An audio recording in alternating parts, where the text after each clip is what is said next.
What are algebraic fractions? As the name itself suggests, algebraic fractions are those fractions that contain algebraic expressions in at least one of their components, numerator and denominator. This means they contain at least one letter, variable, in their structure. For example, we have the following shown on screen. These figures are all algebraic fractions as they contain at least one variable. We deal with algebraic fractions in the same way as we do with numerical fractions.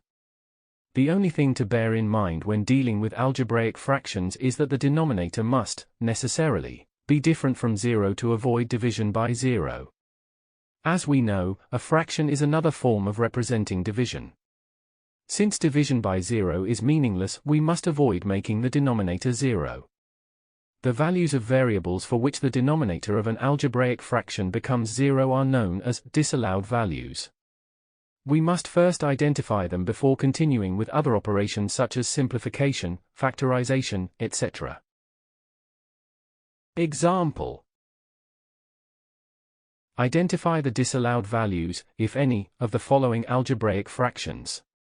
We have the following shown on screen.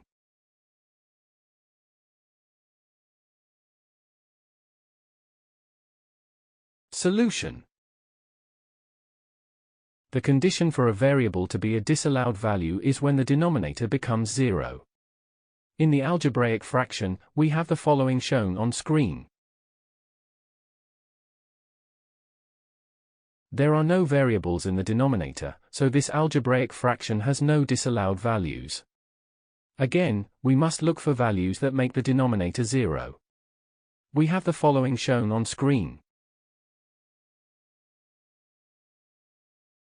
This x equals 4 is the only disallowed value for this algebraic fraction. The condition for this algebraic fraction to have disallowed values is shown in the following on screen. This condition occurs when either variable is 0, i.e. we have the following shown on screen. We also have the following shown on screen.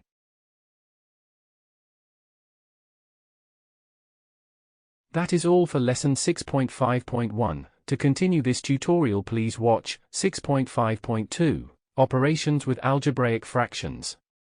Thank you for watching. Make sure to like and subscribe to keep up to date with new videos.